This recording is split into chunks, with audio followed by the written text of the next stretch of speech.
Hello and welcome back. Today's story is from Disney's Peter Pan, An Adventure for Wendy. Peter Pan and the Lost Boys loved listening to Wendy's bedtime stories. Tinker Bell, too, never missed a telling. They all delighted on Wendy's gripping tales of swashbuckling pirates, hidden treasures, and magical sparkling pixie dust. But one night during story time, the Lost Boys all looked bored.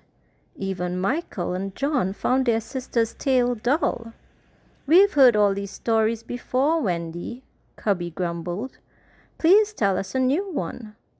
John chimed in. "Where will I find inspiration for a fresh story?" Wendy wondered aloud. Then it came to her. Wendy's bedtime stories all starred Peter Pan. All she needed for a brand new story was an adventure with Peter. The next morning, Wendy woke up ready to join Peter Pan on an exciting excursion. But she couldn't find Peter anywhere. "He's not behind here," said Michael, "or under here," added the raccoon twins. "I'm sorry, old chaps," John said, pushing up his glasses. "I saw Peter and Tink leaving extra early for their outing this morning." The Lost Boys looked disappointed. "You need Peter Pan to have an adventure," declared Rabbit. "What will you do, Wendy?" asked Toodles. It was true. Peter was always the hero of Wendy's stories, but Wendy wasn't concerned. "Now, boys, don't you worry," said Wendy. "I'll just have to create my own adventure." The Lost Boys looked doubtful, but Wendy was determined. "I'll head for the sea," she said. "There's always adventure there." Wendy took a shortcut through the jungle on her way to the ocean.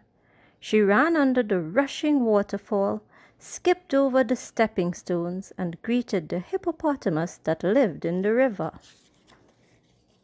Then she looked up to see an orangutan family racing between the trees. "That looks like a grand time," exclaimed Wendy. "Finding an adventure can wait a little while longer, I'm sure." So Wendy joined the fun up above. She and the orangutans swung high above the ground, from tree to tree to tree. "I wish I could spend all day with you," said Wendy, when everyone stopped to rest, "but I'm in search of an adventure." She would not let the Lost Boys down. Wendy said goodbye to her new friends, then headed towards the cliffs that bordered the sea. As Wendy skipped past the shimmering mermaid lagoon, she heard someone cry out, "Help!" "Oh dear!" gasped Wendy. A mermaid was stuck in a fishing net. Her friends were nowhere to be seen. Finding a bedtime story would have to wait once again. Wendy dived into the water, swam towards the mermaid, and rescued her from the net. "Thank you for saving me," gushed the mermaid. "You're so brave. Won't you stay and play in the lagoon for a while?" Wendy and the mermaid splashed and laughed in the water. "This is so much fun," Wendy said as she came up from a dip in the cove. "But I really must be going. I still have to find my adventure." Wendy hiked along the coast past Blind Man's Bluff, heading towards a rowing boat moored at the dock. Once she reached the boat, Wendy thought she could finally start her adventure at sea. Then she'd have a bedtime tale to tell. But when Wendy arrived at the rowing boat, she found Smee trying to steal it. "Now, Mr. Smee, you leave that boat alone," warned Wendy. "It belongs to the Lost Boys." The pirate grinned. "You'll have to fight me for it first, little lass," he challenged.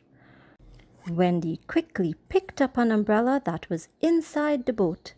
Clash, clang! Wendy dueled with Smee, using all the sword skills she'd learned from Peter and a few tricks of her own. Soon victory was hers, as was the boat. Her adventure could finally begin. But as Wendy looked to the sky, she saw the sun setting on the horizon. It was time to head back. Wendy returned to the hideout feeling defeated. She'd failed to have an adventure. There would be no new bedtime story that night. When the Lost Boys gathered around, Wendy apologized.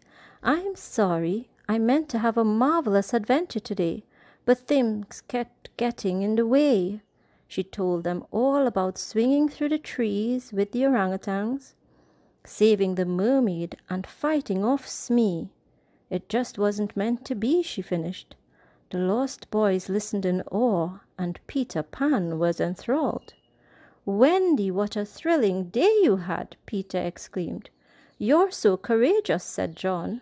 The Lost Boys all agreed it was the best bedtime story they'd ever heard. "Hooray for Wendy!" they cheered. Looking back on her day, Wendy realized they were right.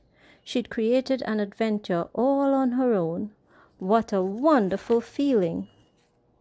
That night, Wendy snuggled into her warm bed and dreamt about her next big adventure.